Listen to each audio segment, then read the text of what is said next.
All right, ready for another deep dive? Let's do it. Today, we're going back to high school biology class. Back to school. Yep, chromosomes. Those tiny X-shaped things. Exactly. Remember those from your textbook? Oh, I remember those. They always look so cool. Well, today we're going beyond the basics and seeing how changes in these little blueprints Yeah. can really impact a person's life. It's like messing with the instruction manual, right? Right. Things can go a little haywire. Absolutely. It's fascinating, though, Oh, for sure. how these microscopic structures hold the key to so much of who we are. Yeah, even the slightest change in a chromosome can really change things up. Big time. In development, health, all sorts of stuff. So let's jump right in. First up, Okay. nondisjunction. Nondisjunction. Have you heard of that? They have, yeah. What's that all about? Well, it's basically when chromosomes don't separate properly during cell division. Okay.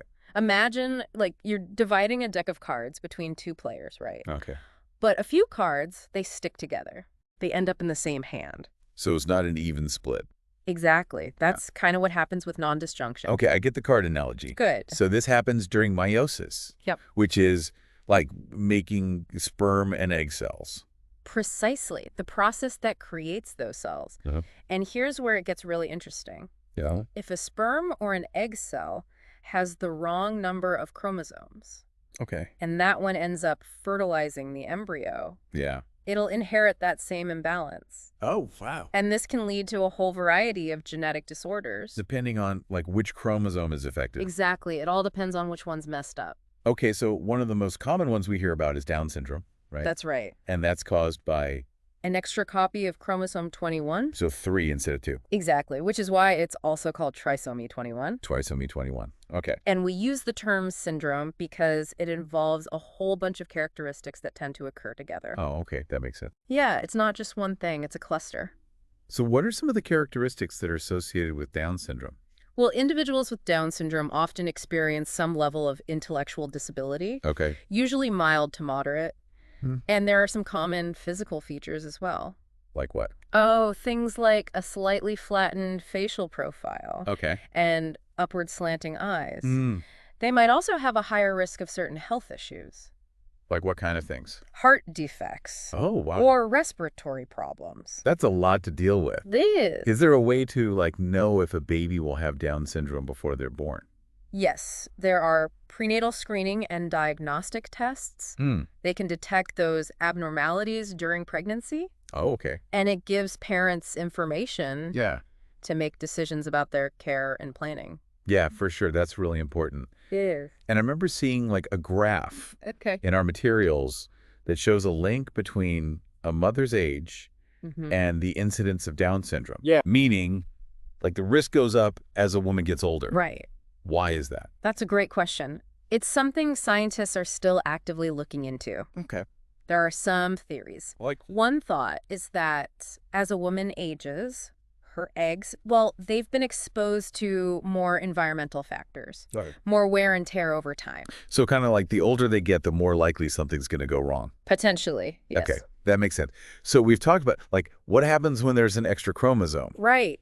But I know that the structure of a chromosome can also change. Oh, absolutely. It's not just about the number. What happens then? Well, it's like you're actually changing the instructions themselves. Not just adding an extra copy. Exactly. And there are 4 main types of structural changes we see. Okay. Deletions, Uh-huh. duplications, Okay. inversions, and translocations. 4 big words. They are. Okay, let's break them down one by one. Sounds good. What's a deletion? A deletion. Think of it like ripping a page out of the instruction manual. Okay. Some of the genetic material, poof, gone, Was gone. gone. Wow. And there's a condition called Cri-du-chat syndrome. It's a classic example. Cri-du-chat. Why does that sound familiar? It's French, Oh. means cry of the cat. Okay. And it's named for the cry that babies with this syndrome have. Really? Yeah, it sounds kind of like a cat's meow. Oh, wow. And this, along with some facial features and intellectual disabilities, Yeah. it's caused by a deletion on chromosome 5.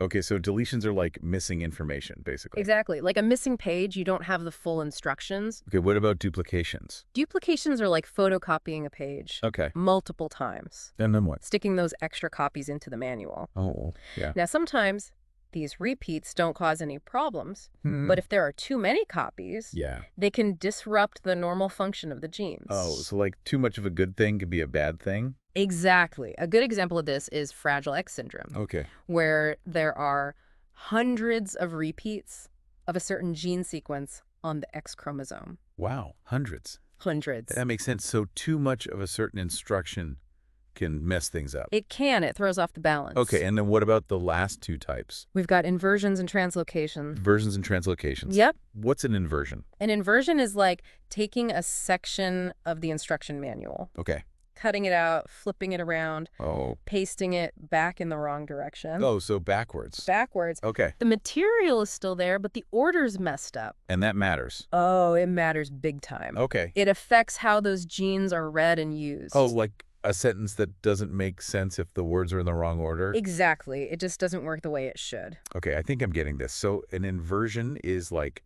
rearranging the information? You got it. And then a translocation. Imagine taking a page from one instruction manual and swapping it with a page from a completely different manual. Oh, okay, like putting a recipe in with the instructions for building a bookshelf. Exactly. And I bet that can lead to some complications. It can. You're moving chunks of genetic material between chromosomes that aren't supposed to be together.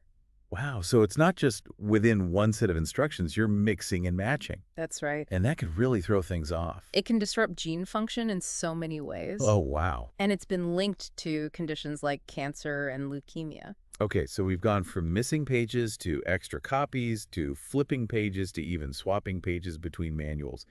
It's amazing to me that these tiny changes at the microscopic level Right. can have such a massive impact on our health and development. It really is incredible. And it reminds me of Dr. Irene Uchida, Oh, yes, Dr. Cheetah. a Canadian pioneer in the field of, Cytogenetics. the study of chromosomes. Her story is incredible. I was reading about her earlier. She had such an amazing journey. She From being interned during World War II to studying chromosomes and their abnormalities. And she made some groundbreaking discovery. Yeah, like linking maternal radiation and chromosome abnormalities in Down syndrome. It was really groundbreaking work, And that paved the way for so many other advancements in genetics. including the Human Genome Project. Wow. Her story is a real testament Yeah. to how dedication and curiosity can lead to impactful discoveries. Yeah, for sure. And that even in the face of, like, adversity, Right. the pursuit of knowledge can still prevail. Absolutely. It's inspiring. It is really inspiring. So we've covered a lot of ground here. We have. From counting chromosomes to cutting and pasting them. And we even met a scientific pioneer along the way. It's been quite a journey. It has. It's amazing how much we can learn from these tiny structures. They're tiny but mighty. It is amazing what these tiny structures reveal about human development and what happens when they go awry. Absolutely. And speaking of things going awry, didn't Dr. Uchida also research another trisomy besides Down syndrome? Yes, after her work on radiation and Down syndrome, she shifted her focus to trisomy 18, Trisomy 18, also called Edwards syndrome. Edwards syndrome. Sadly, this condition is much more severe, often leads to miscarriages, Wow. or babies not surviving very long after birth. That's so sad to hear. Why is trisomy 18 so much more severe than Down syndrome? It all comes down to which chromosome has that extra copy. Okay. With Down syndrome, it's chromosome 21. Right. But with trisomy 18, it's chromosome 18. Okay. And chromosome 18, well, it carries instructions for a lot of vital processes. Right. Having an extra copy, it just disrupts those processes. Yeah. Can cause a whole cascade of serious health issues. So the location of the extra chromosome really matters. It matters a lot. Yeah. Are there other examples of trisomies besides Down syndrome and trisomy 18? There are, but they're much rarer. Trisomy 8, trisomy 13, Trisomy 13. also called Patau syndrome, Okay. and trisomy 22 all exist. Wow. And they all result in very severe health problems. So those extra chromosomes are not good. Not good at all. Yeah. But even though they're rare, Yeah. they really highlight how delicate the balance of our genetic makeup is. Yeah, for sure. It's incredible to think that just one extra chromosome Right. can make such a huge difference. It can throw everything off. It's like adding an extra ingredient to a recipe. Okay. Sometimes it might work out okay, Yeah. but other times it can completely ruin the dish. That's a great analogy. And it's not just about extra chromosomes either. Oh, right. Missing a chromosome can also cause serious problems. Okay. Think back to those deletions we talked about earlier. Right. Those are essentially missing chromosomes, or at least missing parts of them. Right, like with Turner syndrome, Exactly. where females are born with only one X chromosome. Instead of two, it's like that instruction manual is missing some crucial pages. Right. So certain parts of the body, they can't develop properly. Yeah, that makes sense. Turner syndrome is a classic example of that then. Of what can happen when a whole chromosome is missing. It really is. And females with Turner syndrome, Right. they often experience a range of health issues too, They do. including short stature infertility and heart defects. It can be really tough. But it's not just about the number of chromosomes, right? No, it's not. It's also about their structure. Absolutely. Like we talked about before, Yeah. those deletions, duplications, inversions, translocations, Right. they can all have a huge impact. Yeah, those are all examples of changes to the chromosomes themselves, not just how many there are. Exactly. Like Cri-du-Chat syndrome, caused by a deletion on chromosome 5. That's right. Or Fragile X syndrome, Right. where there are too many repeats of a gene sequence on the X chromosome. Perfect examples. Of how structural changes in chromosomes can really have those big effects. Absolutely. It's like those instruction manuals have been tampered with, so you end up with errors in the final product. So it's not just the quantity of the instructions, it's also the quality. It's both. That makes a lot of sense. It's pretty amazing how much we've learned. I know, right? About chromosomes. It is. And their role in health and disease. Absolutely. Really makes you appreciate the complexity of the human body. It does. It's like this intricate machine with so many tiny parts. So many. That all have to work together perfectly. They do. It's incredible. And you know what's really mind-blowing? What? We've only scratched the surface. We have. There's still so much we don't know. About genetics and how our genes influence everything? Absolutely everything. Our physical traits, our susceptibility to diseases, it's all connected. It's like we're constantly updating and revising those instruction manuals. As we learn more. Yeah. Exactly. The field of genetics is constantly evolving. Right. New discoveries all the time. So who knows what we'll uncover next? It's exciting. It is. Maybe we'll even be able to, edit those instruction manuals someday. Oh, wouldn't that be something? Yeah, to prevent or cure genetic diseases. To actually rewrite the code of life. That would be incredible. It's like we're on the verge of unlocking the secrets of life itself. We are. It's an amazing time to be alive. It is. And the more we learn about our genes, yeah, the better we'll be able to understand and manage our health. Absolutely. Knowledge is power, right? Right. So from nondisjunction to chromosome structure, from Down syndrome to Turner syndrome. We've covered a lot. We've really taken a deep dive into the world of chromosomes today. We have. It's been a fascinating journey. It is a lot to take in, but it's all connected, you know? From the tiniest chromosome to the grand scheme of evolution, it's all part of this amazing tapestry of life. That's a beautiful way to put it. And it makes me think about those primate chromosomes again. If those few structural changes had such a big impact on our evolution, what else might we learn from studying those instruction manuals, as we've been calling them? Well, one thing scientists are really interested in is understanding the genetic basis of human language. Yeah, it's one of the things that truly sets us apart from other species. It is. And while we've made some progress in identifying genes that are involved in language development, there's still so much we don't know.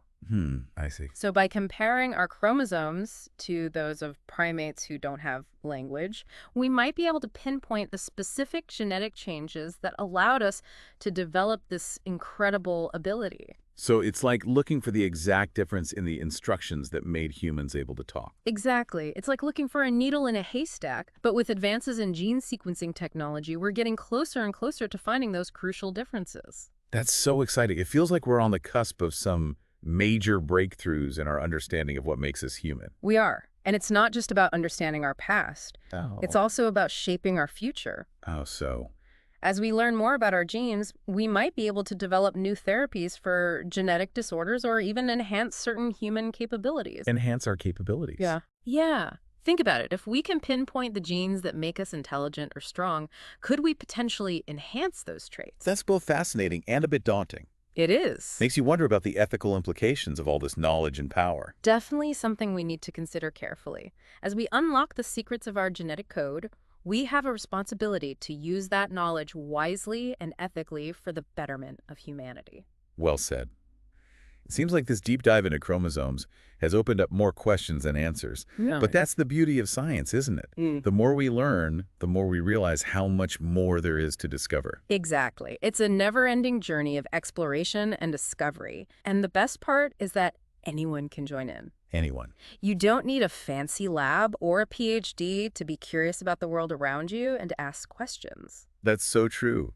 So to all our listeners out there, if you're feeling inspired by what we've talked about today, I encourage you to keep learning, keep asking questions, and keep exploring the incredible world of genetics. Who knows what amazing discoveries you might make?